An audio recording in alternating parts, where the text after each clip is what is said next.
और आगे बढ़ेंगे, अगली स्टोरी की बात करेंगे जो कि भारत अमेरिका के रिश्तों पर आधारित है। अमेरिका के राष्ट्रपति डोनाल्ड ट्रंप और प्रधानमंत्री नरेंद्र मोदी की दोस्ती एक बार फिर चर्चा में है। भारत के लिए नियुक्त अमेरिकी राजनयिक सर्जियो गोर ने ट्रंप मोदी संबंधों पर महत्वपूर्ण टिप्पणी की है। सर्जियो गोर ने कहा कि भारत और अमेरिका के रिश्ते दुनिया भर में महत्वपूर्ण रिश्तों में से एक है। सीनेट में अपनी नियुक्ति के दौरान गोर ने भारत को एक रणनीतिक साझेदार बताया। उन्होंने कहा कि भारत की भौगोलिक स्थिति, आर्थिक विकास और सैन्य क्षमताएं साझा सुरक्षा हितों को आगे बढ़ाने में महत्वपूर्ण है। गोर ने कहा कि वे भारत के साथ रक्षा और सुरक्षा सहयोग को गहरा करने को प्राथमिकता देंगे। उन्होंने कहा कि इसमें संयुक्त सैन्य अभ्यासों का विस्तार, रक्षा प्रणालियों के विकास और सह उत्पादन को बढ़ावा देना और महत्वपूर्ण रक्षा सौदों को पूरा करना शामिल है। उन्होंने कहा कि भारत की 140 करोड़ की आबादी और भारत के तेजी से विकास करते हुए मध्यम वर्गीय लोग अमेरिका के लिए आर्टिफिशियल इंटेलिजेंस से लेकर फार्मास्यूटिकल्स जैसे महत्वपूर्ण क्षेत्रों तक अनेक अवसर देते हैं। Our president has a deep friendship with Prime Minister Modi, and that is something that is unique. In fact, if you have noticed, when he has gone after other nations, he tends to go after their leaders for putting us in that position and for the United States imposing those tariffs. When the president has been critical of India, he has gone out of his way to compliment Prime Minister Modi. They have an incredible relationship. I've been with him in the same room. We're not that far apart on a deal already on these tariffs. तो अमेरिकी विदेश मंत्री Marco Rubio ने भी भारत में नए अमेरिकी राजदूत सर्जियो गोर के नामांकन को अहम बताया है। उन्होंने कहा कि यह नामांकन अमेरिका के सबसे महत्वपूर्ण वैश्विक संबंधों का प्रतीक है।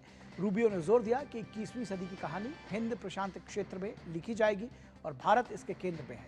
विदेश मंत्री ने कहा कि हिंद प्रशांत क्षेत्र में लड़ाकू कमान का नाम बदलना भी इस रणनीति का हिस्सा है। उन्होंने बताया कि अमेरिका और भारत असाधारण बदलाव के दौर से गुजर रहे हैं और कई महत्वपूर्ण मुद्दों पर साथ काम करने की जरूरत है।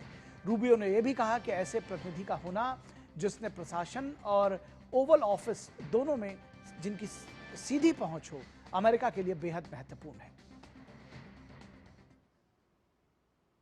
India is, I would say, one of the top relationships the United States has in the world today in terms of the future of what the world's going to look like. The 21st century, the story is going to be written in the Indo-Pacific. In fact, it's so important we've actually changed the name of the combatant command to the Indo-Pacific. India is at the core of that. And we are in a period of extraordinary transition in that relationship with India. We've got some really important issues coming up that we need to work with them on and work through. और इस पूरी खबर पर बातचीत करने के लिए हमारे साथ हमारे संवाददाता अखिलेश सुमन नई दिल्ली से मौजूद है। अखिलेश, किस तरह से गोर के स्टेटमेंट को लेते हैं और उसके बाद मार्को रूबियो का उसको सेकंड करना कैसे देखते हैं, कैसे देखा जाना चाहिए इसको? इस तमाम जो पिछले दिनों में बदलते हुए रिश्ते रहे, उतार चढ़ाव रहा है, इस बीच में इस तरह के स्टेटमेंट्स। देखिए, निश्चित तौर पे जो सर्जियो गोर हैं उनकी सुनवाई सीनेट कमेटी में हो रही थी और जैसा कि आप जानते हैं कि अमेरिका में किसी भी देश के राजदूत की नियुक्ति के पहले उन्हें सीनेट से कंफर्मेशन लेना पड़ता है। सीनेट कमेटी जब कंफर्म करती है तभी वो राजदूत नियुक्त होते हैं। तो जैसा कि आप देख रहे थे लगातार पिछले कई महीनों से कि डोनाल्ड ट्रंप की जो पूरी रणनीति थी उस पर कई तरह के सवाल थे और यहाँ तक कि लोग ये भी सवाल कर रहे थे कि भारत के साथ तो इस तरह का बर्ताव डोनाल्ड ट्रंप का हो रहा है, 50% टैरिफ किंग, ये सारी चीजें जो बहुत सारे रिपब्लिकन को भी और बहुत सारे जो डेमोक्रेट को भी अच्छा नहीं लग रहा था। तो ऐसी स्थिति में सर्जियो गोर का जब नाम लाया गया तो सबकी भौहें तनी थी।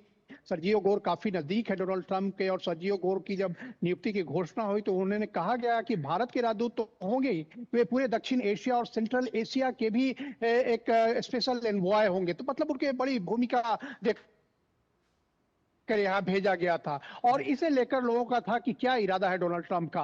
और अब जब वो सीनेट कमेटी में अपनी बात बोल रहे हैं तो बात तो ये बोल रहे हैं कि ये पूरे रणनीति के केंद्र में भारत है और भारत को केंद्र बना के ही इस पूरे इलाके पर अमेरिका नजर रखेगा। तो निश्चित तौर पे एक भारत के लिए बहुत ही कह सकते हैं कि अच्छा संदेश है क्योंकि भारत इस पूरे इलाके में एकमात्र ऐसा देश है जो दुनिया का सबसे बड़ा लोकतंत्र है, उसमें सबसे बड़ा खुला बाजार है। और आप दक्षिण एशिया, आप देख रहे हैं कि दक्षिण एशिया में एक अशांति है, बांग्लादेश से लेकर अफगानिस्तान तक, बांग्लादेश से लेकर पाकिस्तान तक, हर जगह अशांति। और ऐसे में भारत जो है सबसे शांत देश, सबसे स्थिर राजनीतिक व्यवस्था यहाँ है। और निश्चित तौर पर डोनाल्ड ट्रंप ने अपने पहले टर्म में इंडो पैसिफिक नाम दिया था इस पूरे इलाके को, जिसे एशिया पैसिफिक कहा जाता था।